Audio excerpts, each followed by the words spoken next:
Hi everybody, thanks for watching this week's question and answer video. My name is David. I make these videos to help you guys heal and understand, to help you recover from traumas in your past and relationships. This week, I want to say thank you very much to Emily. Emily made a donation to the channel and I really appreciate you, Emily. Thank you very much. I can't think of a kinder gesture than giving your hard-earned money to this channel. Thank you very, very much. I appreciate you. So let's get into the questions. They are great. There's lots of them. They're big questions, long questions. I'm sorry if I don't get to everybody's question. I try, and sometimes I miss one or two. If I do, please ask me again. Please, please, please, please. Let me know what you think of my answers. Keep a kind of a dialogue going, because I'm sure, these questions are complex, and that's why they're so long. This week, some of the questions are 3 and 4 pages long. So I hope that you guys are getting the help that you need. I hope that you're asking people for help. I hope you're hiring people to help you. And if I can fill in and help you guys out on your journey too, that's great.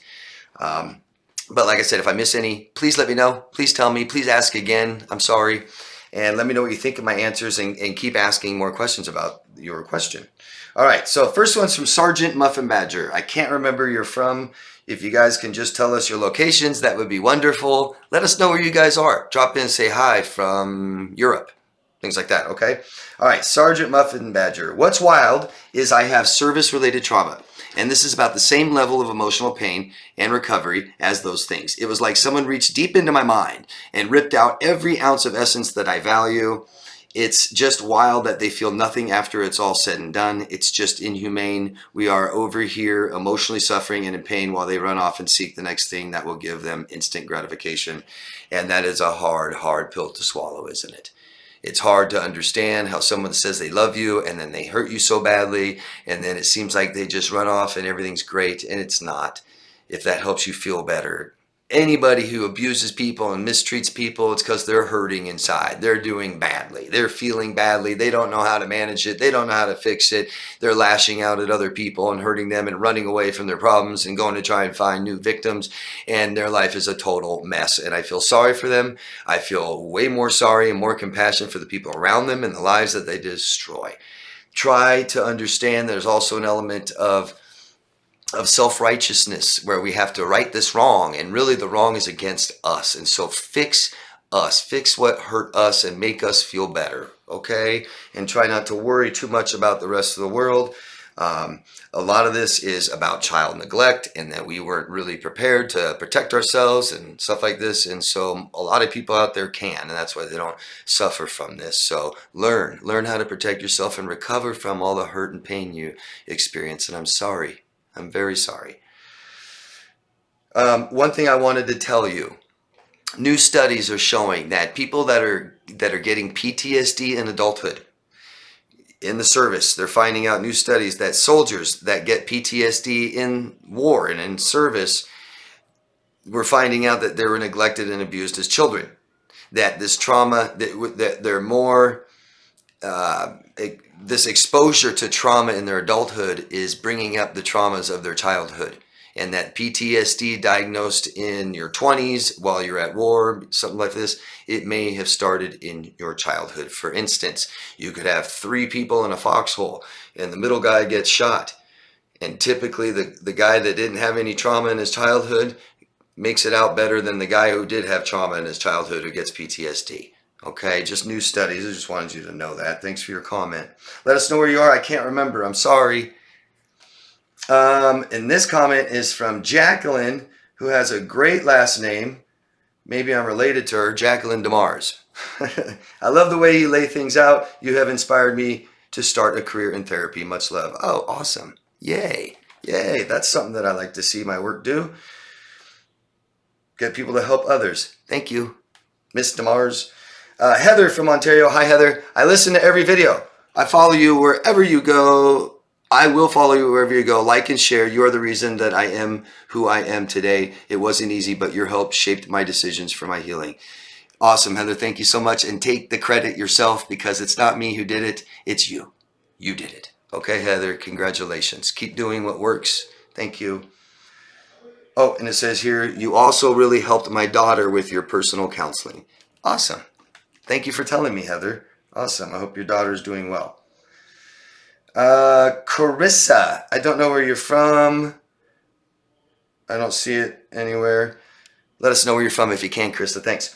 Thank you for all your help over the years. You are welcome. I started watching your videos in 2017 when I first experienced this type of abuse. I had no insurance yet, just switched a job and couldn't access employee counseling services. I was living in isolation due to the violence and gang stalking. Your videos helped me understand what was happening and gave me so much hope for recovery. 5 years later, unfortunately 2 states later, I'm doing much better, feeling great, less nightmares and triggers. I hope your Q&As stay on YouTube. They help so many people connect and learn. The issue I'm having now is this. Thank you for what you said. I moved from Michigan to New York to escape the harassment. It followed me to New York. I was able to obtain stay away order in New York. I stayed in New York for 4 years and just recently moved across the country to be with family. I was alerted by a family member that my abuser posted on Facebook that he was in the state I now reside in. I've only been here 3 months and I don't feel like it's a coincidence. I'm hesitant to alert the courts. My family member sent me screenshots. It looked like he was in the state for 24 hours and then left, possibly fishing for a reaction. I'm not sure, due to him being an officer of the law. I'm hesitant to contact the court as they will confirm to him, his department, that I reside here. Any advice would be great. Thank you. Chris, I'm sorry you're going through this. Okay. And these kinds of things, right? We don't know, right? We don't know what he's doing and his intentions and stuff. You know, I don't know how dangerous this person is. If this person has a severe history of violence and dangerous and hurting others, then he's dangerous. If he doesn't have a history of violence and hitting things and throwing things and yelling and screaming, you're probably okay. I don't want to give you false security, but I also don't want you to be so scared of something that might not ever happen. One thing you can do is police officers aren't allowed to act this way. And so he could have a whole bunch of problems if you talk to the person in charge of him, whether it's a sergeant or a captain or something like that. And that's something you can consider, is reporting this to his job. I'm serious. That makes a lot of police officers behave better. I've seen this way more than this time before. Get help. Talk to somebody, Carissa. Just talking to somebody and telling them what's going on helps so much, and a professional can give you advice. I can give you better advice if I was talking to you than just right here. But I would document these things. I would fill out police reports against anything that is illegal that he's done. Talk to a lawyer and know your rights. Talk to some kind of therapist, counselor, life coach, something like that, so that you feel better. That's very important. And then start telling people that tell you things that upset you not to tell you anymore. Okay? Because if he's vacationing in a state that you just moved to and he doesn't even know you're in that state, or if he's really, you know what I mean? It's like, it doesn't serve you anything. And if your friend's really concerned, they can, I don't know, maybe that's something you two can discuss or with all your friends, but to be reminded of stuff if we don't need to be just makes us upset, then let's not do that anymore. Keep yourself, you know, if he's obsessed with you, try to make it so he can't see you. So maybe close your Facebook for a while. Don't post where you're going and doing stuff with who and things like this, so he can't see you, because the more times he can just like look on your Facebook and see your face, it reinforces obsession. Okay? I hope I gave you some good advice. I would recommend taking at least one of those suggestions. Okay, Carissa, I'm sorry that you're going through this. Whether he's forced to stop, which is an option, to get him to be forced to stop, and you can take legal action. It doesn't matter that he's a police officer. He's not allowed to do this. Okay, you can have a lawyer make him stop, or his senior in charge. Okay. Good luck. Take care of yourself, Carissa. This is where we take care of ourselves, how we feel emotionally, okay? Hi, David. My name is John from Ohio. Hi, John from Ohio. I love your videos and watch them every week. It's easy to see you care about helping others, and that is what has really drawn me to your channel. Thank you. I'll continue to watch if you move to another platform. My question is, I have been 7 months no contact with a diagnosed BPD woman. We were engaged and together for 5 years. I ended the relationship and basically said to never contact me again to her. She has actually completed with my wishes. Several times in the past she did not. She hoovered me a couple of times. My major difficulty is I feel such guilt that I gave up on her, and I'm not sure how to get past it. It's literally eating me alive. I've dropped 30 pounds since we split, and I struggle just to keep from losing weight. It's just what happens when I'm going through something like this. When she met me, I was having some serious health issues that doctors couldn't figure out what was wrong with, and I thought that that woman would ever want me. I literally was coughing all day, every day for 5 years. She loved mommy and embraced me even though I was having all these problems, and she took it as her personal mission to figure out what was wrong with me. Honestly, because of her persistence, they figured out the issue, and a stomach surgery has more or less fixed me. She has a typical BPD. She displayed 8 of the 9 criteria on a regular basis. Her jealousy was off the charts, accusing me of things I didn't do, asking to go through my phone. I've never cheated on anyone ever, and get very offended by accusations like that. She also had very bad anxiety and was afraid of crowds, so I gave up doing a lot of things I liked for 5 years. No ball games, no concerts, no going. So, John, there's more, I guess. There's a lot more. She had bad anxiety, no going on a lake for fear of water, no amusement parks. Anyway, sorry this is so long. I'm just not getting past the guilt. I gave up on her when she never gave up on me. Any suggestions? I got back into fishing hobby. Good. She told me she was BPD 8 years in, but I felt like I was just supposed to deal with, she wasn't trying to get any help for it. And so a lot of just codependent enmeshment, toxic behaviors here, relationship. And you guys are missing each other's emotional needs, trying to do things for other people that we don't do, that we do for ourselves with just some support from us. And so I see a lot of autonomy gone. I see a lot of privacy gone. I see a total lack of responsibility and accountability in this relationship, in her personal life and yours. You didn't take accountability and responsibility for your own life, John, and how you feel and what you need and what you want. We lost all that, huh? I'm sorry. I want you to know that these signs are signs that we had relationships like this in childhood, causing stress, okay? And other signs are stomach problems, headaches, okay? And look at you, have a stomach problem. And this is very, very common. I'm guessing that these issues go way back to your childhood, that this is something with your mother or your father or both. Just something to know, because this is what we need to heal from, not just this relationship. Your guilt typically is programming, childhood programming. I can't do anything for myself, or that's selfish and wrong. I got to serve others and do what is expected of me, what's asked of me, not even asked, just be in tune with everything you need. So a lot of no boundaries here, no autonomy. I do my life, you do yours. I'm sorry you need that. I'm sorry you're sick. That's great. I see that she took it upon herself to find out what was wrong with you, and that led to your stomach surgery. But I would have liked to see you do that in the future now, John. So if you have stomach problems, then you be the one that keeps looking and finding doctors instead of somebody else do that for you. Okay, especially your girlfriend. Problems like borderline personality disorder that she doesn't want to get help and treatment for. These are self-worth issues and codependency issues. It's not your life. It's not your responsibility. And it's not something we just put up with someone that's sick and doesn't want to get help, right? I could just go on and on about physical things that are wrong with me. I don't want to get help, but my partners have to all deal with. Then you're talking emotional and mental issues, psychological issues that I don't want to get help for, because I'm going to tell you right now, okay? There's like 250, maybe 300 disorders out there in the world. And a lot of doctors think that we all have one. Okay, none of us are perfect. So what that means is we all need to work on ourselves all the time until we die, till the day we die. There's nobody that's cured and great and all better now, and I don't have to do anything and focus on myself anymore. No, we always are. Okay, and it's a simple sign of self-respect. And if you value self-respect, expect that from people in your life too, because if they don't, you are compromising yourself.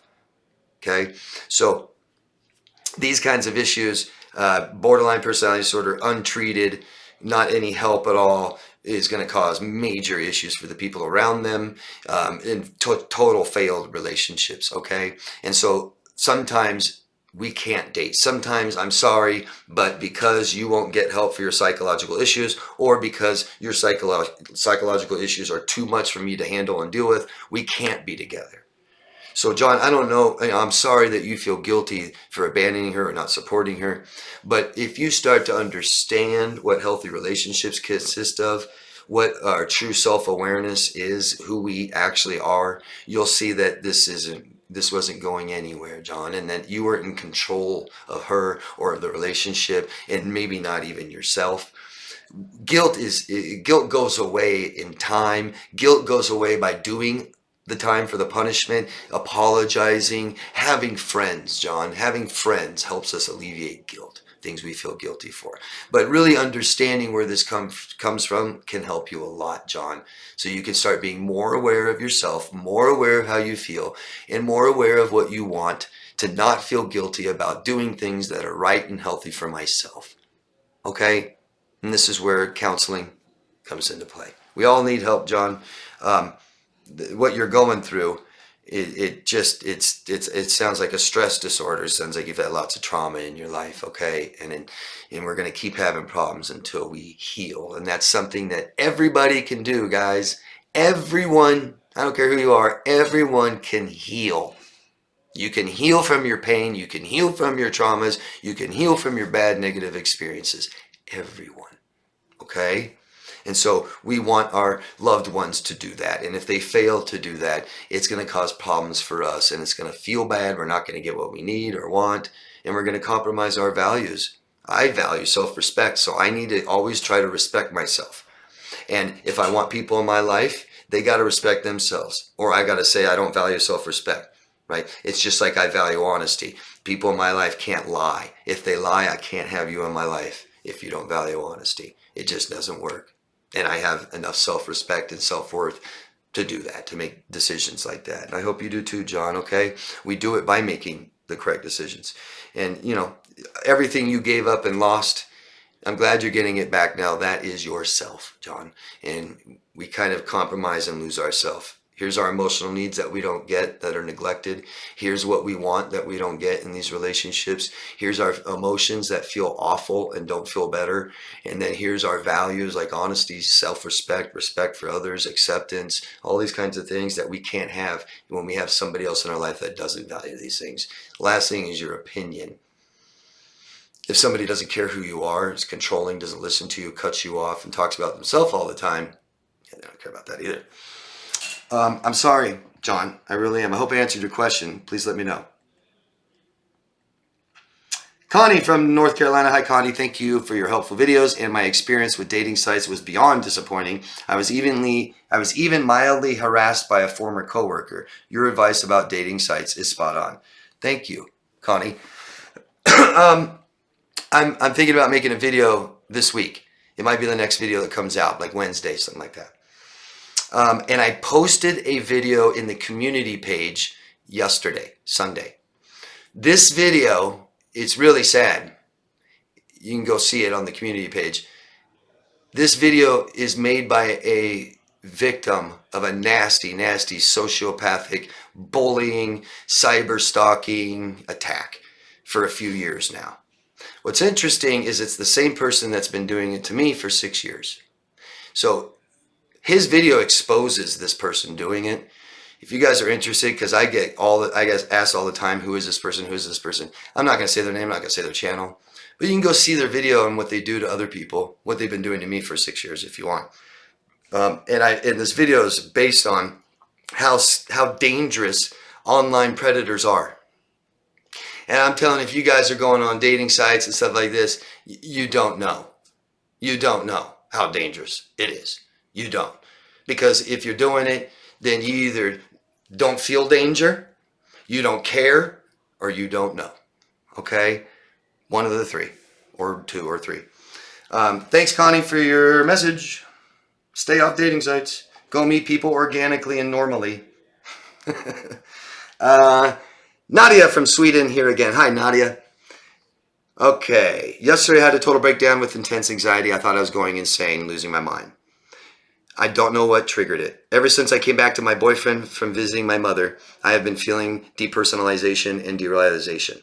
These are forms of dissociation, is what she's explaining. She's leaving her body.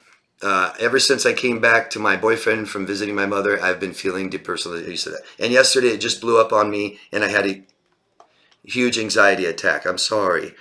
I actually called the psychiatric hospital and after a while I calmed down, but I still have these feelings of dissociating. It's scary and I am heartbroken since it usually doesn't last several days as it has done now. Wow. This is going to feel awful. You're safe, Nadia. You're okay. You're safe. This is a safety mechanism. All right. When we have things that are too stressful, too traumatic, we kind of our nervous system goes offline. We're like, this is too much for our nervous system, and it goes offline, and it's doing it to protect you. The problem, Nadia, is the more we do it, the less self-aware less self-aware we are. And so we start to feel really bad and unstable, and anxiety and loneliness and worrying and things like this. Okay? I hope you're seeing somebody. Let's see. Now, after a long time, I decided to seek help, and I will need a therapist on Tuesday. You'll meet one. Great. Good luck. I don't know what I am going to talk about to her, since I don't even know what causes the feeling. So why don't you write down everything that feels bad and why you think it does. Just start start writing down every bad experience in your life that pops up and you think about it. Write down nightmares. Write down anytime somebody makes you feel bad or if there's a problem. Just start writing these things down for your therapist, okay? And then do all the things they suggest, okay? You just hope and pray that these horrible and scary feelings will go away and that I will feel okay again. If you do, if you're getting the help that you need, then it will. And if you do what they say. I'm thinking about taking antidepressants for a while. I never wanted to before because I was afraid of the side effects and I felt I could take care of everything myself. However, I don't think I can. So talk to your therapist about that. Okay? I know your therapist may not be prescribing them necessarily, but why don't you wait to talk to your therapist and let them know how bad you feel and see if there's other things that you can do. I know things that I offer to my clients instead of taking antidepressants, but I'm not going to say that here. Okay, I can get in trouble. I just don't want anyone. You said to do this, do that. And if somebody needs antidepressants, then we take them. Okay? Medication is there to help us. And if you're feeling so bad you can't manage your feelings and emotions, you may want to take them. But talk to your therapist about these things. See if there's other things you can do. Okay? There are a lot of other things you could do sometimes. Okay? Have you taken any medication when you're at your lowest? No, not antidepressants. And have you experienced depersonalization and derealization? Yes, I have. Yes, I have. I did when I was a kid. And I did 2 other times I know about in my adulthood.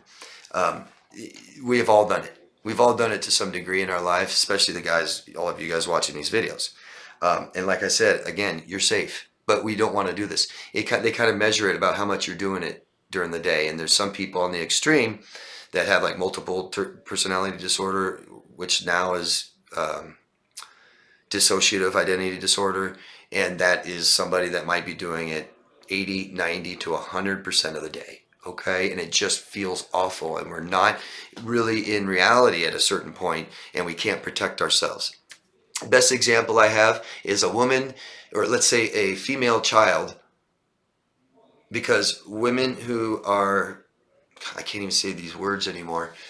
Women who are, can I say sexually violated, right, in adulthood, it's like 77%, I think, have been molested. I hope I can say that in childhood, right? And so the reason is a child, let's say a female, little girl, has been molested by an uncle or something. Typically, that's so traumatic, they will dissociate. So let's just say they do. They totally dissociate. They go offline. It helps them stay safe. Okay. Now, let's say, they start dating as they grow up. Now they start dating. All it could take, I've used this example before.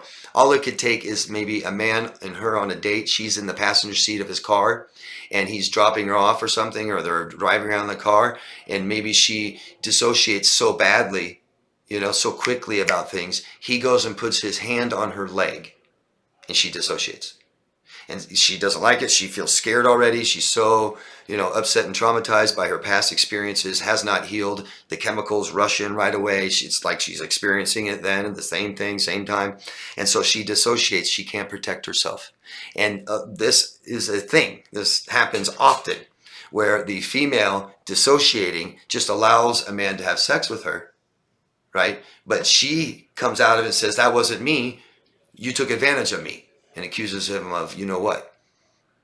The thing is she's not keeping herself safe. So that's one problem this causes. The other is I can't dissociate, and my nervous system can't go offline, and I be very clear on what I need, what I want, how I feel, and what I value, my opinion. And if you don't know that, you can't make decisions and choices for yourself. You're going to have trouble all the time.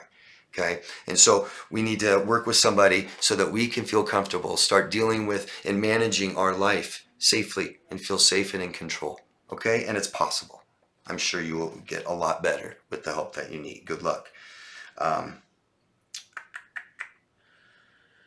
don't know if it's my subconscious reacting to something or warning me. I just want to heal. Nothing else matters anymore. Good. Just commit. Just commit to it. Invest in it by seeking this person out, getting the help you need, trying everything. And if it doesn't work, go to somebody else. Okay? All right? Do research, about things if you're unsure. Get second opinions. Okay? Good luck. Purple Flame. Don't know where you're from. I'd love to hear your location, please. David, I'm sorry about your YouTube channel. I'm a borderline, so I know your videos aren't aimed at me, but you've educated me a lot. I remember a few years ago you answered a question of mine about narcissistic abuse, and it meant the world to me. Thank you very much. That's so sweet. Thank you for telling me. I get often accused of attacking people with disorders, and I am not whatsoever. I'm not. I think behaviors, toxic behaviors especially, need to be held accountable today. I don't even care about the past. Somebody's mistreating you, that person must be held accountable, even if that means you just accept it and move on. Okay? Thank you very much, Purple Flame. I appreciate you. Okay, Nadia, this is the 4-pager. Nadia, I have not spoken to my father for 6 or 7 years. He stopped contacting me when I wrote my final message to him. If you're going to continue bullying me with these types of texts, you don't have to contact me anymore. It took a lot to write this since I tried for years to solve our relationship and make him love me. We can't do that, huh? I'm sorry. How about this? Because you continue to bully me, please never contact me anymore. I'm accepting my father for who he is and telling him what I want. Now you're in control. Take that power back. He did not contact me after that, and neither did I. I'm sorry. That must have hurt. He has a wife. I'm in no contact with her just because I care about. You are contacting. I'm going to try to sum this up because I read it already. So, Nadia has several younger brothers. Nadia left the family, left her abusive father alone. The abusive father got remarried. Nadia keeps in contact with the new mother, the new wife, stepmom, because she wants to keep in contact with the brothers. Now, over time, the father didn't allow it, and the father got involved, and the father yelled at her and convinced the brothers that she's bad, and would even sit there next to him, and she could hear him whispering to the young brother, telling him what to say. And the brothers even said things like, and this is an 11 to 12-year-old, he said things like, well, no, it was your dad. You're hurting daddy when you don't do what daddy wants, talking about himself in third person. It's interesting when toxic people do that. I want to get to the important part here. The thing is, according to my oldest brother, everything is fine. And my father is good. It sounds like they are a normal family, which makes me feel confused. Why does everything seem normal and my father like a good father? So you wrote down your other thoughts here. That's your question. So first of all, if you're not there, you don't know. If you're not there, you don't know, you don't see it. Okay? There's basically nobody else that knows what's going on between my relationship and my best friend. They don't know. They don't see it. If me and my best friend get in an argument, it's between the two of us. I don't go and tell people. She doesn't go and tell people. So how can anybody know that we argue if we don't argue in front of people? We don't know. That's like, here's my biggest test, I always say. Go on Facebook and find me somebody that's completely upset, unhappy, depressed, and has a horrible life. People just don't post that. They post the good stuff. My daughters, went to this college. Look at the vacation we went on. Look at my beautiful home. I'm so happy. Look what I made for dinner. You don't know. Okay? And I can reverse that question back to you. Why? How? How did it, you even stated you think he has antisocial personality disorder. He is absolutely, the things you describe are sick and disgusting. What he tells you, he hits her in the head when she was a child. Nadia hits her in the head if she says something wrong or something wrong with her schoolwork. Something very sick about your father. Needs a lot of help. And so time doesn't cure that. Okay, that kind of stuff. Time doesn't cure. What may have happened is his testosterone levels went down. What may have happened, and you said you were worried about being the problem. No, relationships are problems for him, period. Relationships. If he has a personality disorder, he has a big time problem relating to people and can't have relationships that function. They only cause stress. And so you being there probably caused more stress. Was that your problem? No, it was his problem. He just made it your problem. And the narrative was that it's all you and yet you're wrong. And that's why we come out of these relationships with so much self-doubt, because we weren't emotionally connected to our partners. They weren't honest. They don't have very good perception. They don't have any self-awareness. They don't take any responsibility and accountability. And they're freaking delusional. And they come up with a false narrative that makes you sit there and doubt yourself. And is it me? And is it me? And is it me? Because we don't do those things. I guarantee you that family is still toxic. Maybe he calmed his violent rage down. Maybe he has less stress because there's just less people there. And let me tell you one thing, if there is anything that makes these people with personality disorders to go get help and help something about their life, it's losing people, it's not having people, it's not being able to form relationships with people. Okay? And so you leaving that family is a threat to him that others will follow. And that's why he doesn't want you to talk to the children, because this is an extreme codependent family. And when it's a dependency, like any other dependency, we protect it. And outside things are challenges and stress and might ruin the family. So they just always, oh, everything's perfect. Saying everything's great and perfect in your life is absolute rejection. You're rejecting yourself and how bad it feels in your experiences. A narcissist will tell you how great their childhood was. Was it? No, it wasn't. We don't have narcissistic personality disorder from great childhoods. No, we don't. And the parent that says, well, I don't understand because I gave them a great childhood, you're delusional too. Okay? So why would it be healthy? Why would it be good? Did your father go get all the massive extreme help that he needs for years and do everything they say and got better? No. No. Maybe less stress without you there. Maybe someone else isn't there anymore. Maybe he's just fear of losing the people he has left. Because I would imagine your father's at least my age. And if he's lived his life like this, which obviously he has, and probably even worse when he was younger, his whole life is about losing until he's got a couple of kids left that they're so young and that they can't leave him, but he knows that they will someday. Just my opinion. Stay away from there. Stay away from him. I'm sorry that you don't get to have relationships with your brothers. Just try to accept what you have control over, and you take care of you first, okay? If it feels bad to do it, maybe don't do it. If you have to compromise your values and respect and self-respect, I wouldn't do it. Maybe wait till they're a little bit older.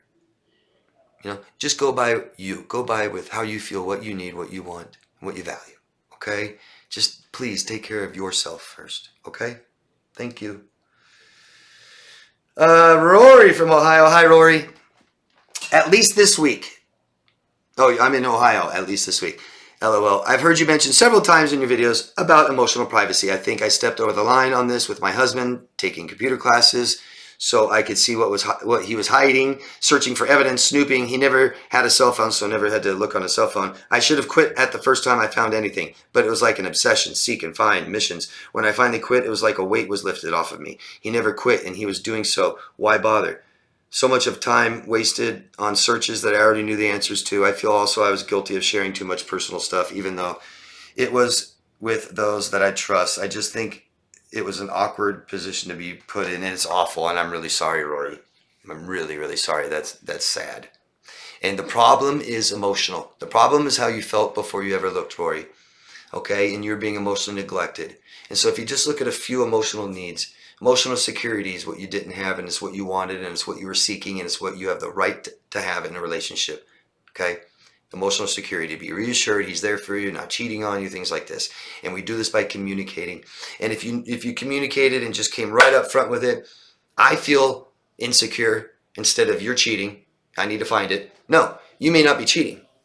That's very important to understand, is you don't necessarily have to cheat on your partner to make your partner feel insecure. And just because you aren't cheating doesn't mean you're not doing anything wrong. your partner feels insecure. It's your job and your partner's job equally to make both of you feel secure. Okay? So that's one problem. Another problem is autonomy, right? I have my life, you have your life. Another problem is emotional privacy. Yeah. And so for our children, don't go looking through their drawers and looking through their cell phones, and we don't look through our partners' purses and wallets, and we don't go ask people behind their back what they're doing and stuff like this. We just say, honey, I feel insecure. And if you can't fix this feeling of insecurity, the relationship is over. Okay? And you just present it to your partner. You don't have to find out and look and know what the truth is and put them on a lie detector, which I've seen couples do. Lie detectors.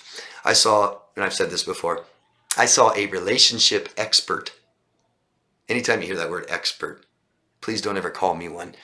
Relationship expert says, oh yeah, you better have the codes to your man's phone. You better know what's in that wallet and look anytime. You better know who he's talking to and stuff like that. My God. Relationship expert on toxic relationships, how to have them. I mean, that's just sick. Honey, I feel insecure. Not, honey, I think you're cheating on me. Honey, who you talking to last night? Honey, blah, blah, blah, blah. I feel insecure. If your partner cares, they'll go, why, honey? Oh, no. I'm sorry. What am I doing? How can I make you feel better? How can I reassure you? Oh, yeah, I don't need to talk to that person anymore. I love you. Oh, this person is an old friend here. Why don't you meet him? I mean, just make the feeling go away. Relationship is either stressful or it's comfortable. If it's stressful, it needs to be fixed. If we can't get it in that comfort zone, it's over. Okay? I'm sorry, Rory. I know you did this for a long time. I hope that you have all your emotional needs met with the beautiful family you have now. Okay? And Rose, I think this is the last one. Yep. Rose. And I can't remember where you're from. I'm sorry. I think I'm just going to start writing a list where you guys are from. And you don't have to say it. Could I ask how you think the partner of a person with BPD changes their behavior? I'm going to read that one more time because I don't understand it. Could I ask how you think the partner of a person with BPD changes their behavior? Oh yeah, I made videos about it. After being in this relationship 6 years, he makes me tired. Also, increasingly, I'm less gullible, I suppose. I hear him, well, you're less trusting. You're less trusting. That's not good. You can't trust anybody. You're screwed. Because the only way to trust someone is to trust them. I hear him talk to others who don't know him well. Because I know him well, it's all very meaningless to me. Most of what he says now, I see it as almost just a story of fiction, with value given to objects like cars. I didn't do this before. So does this make me as bad as he is? And no. I think I replied, yes. Here's what I wrote. And I know Rose's situation a little more than that comment. Please stop labeling people and yourself as bad or good. People aren't bad or good. We do some bad things and good things, right? All of your abusers, you can sit there and convince me how awful they are, and then you're going to tell me how good they are. Which one is it? Which one do I love? We don't love what people do. We love who people are. They love what people do. Try to determine how healthy is and yourself. You will be getting sicker and sicker until it's too late. You are losing yourself. You have compromised your moral values to have this person in your life. You are being neglected of what you need. It feels bad and you are not stopping it to feel better. He doesn't care about what you want or even value your opinion. Where is Rose? Where are you in this relationship? He doesn't know who you are or probably care. I'm sorry, Rose. When you love yourself enough to leave him and feel better and receive what you need and want, you will have your values back and others will love you. Okay, Rose? You're worthy of it. We all are. We're all equal and we're all worthy of it, and we have certain inalienable rights, and that's one of them, to be treated well, to have your needs met. Okay? There's laws that we try to make to do this. Not many laws about this. Kind of tough. You're with somebody that is putting value on what you do, not who you are. putting value on you at all, not the relationship. Doesn't seem to value that. He's dependent on you, Rose, for something. Emotionally, psychologically, you just put up with his awful behaviors where nobody else has. They've all rejected him, gotten rid of him, and he only has you. I'm sorry, Rose. All you got to do is start talking to somebody at least, okay? Good luck. Thank you, everybody. That's the end of the Q&A videos. I could really use your guys' support right now. This channel is being banned on YouTube for bad words and not even swear words. You've heard me say some words this hour that I just don't know how I'm going to say all these words or not say all these words and still give you guys answers. But I could really use your help and support right now. You can subscribe to the channel, please. Vote up and down. And you can hit the notification bell so you know when other videos are coming out this week. Okay? Thank you, guys. Love yourself first. Try and enjoy your week. Bye-bye.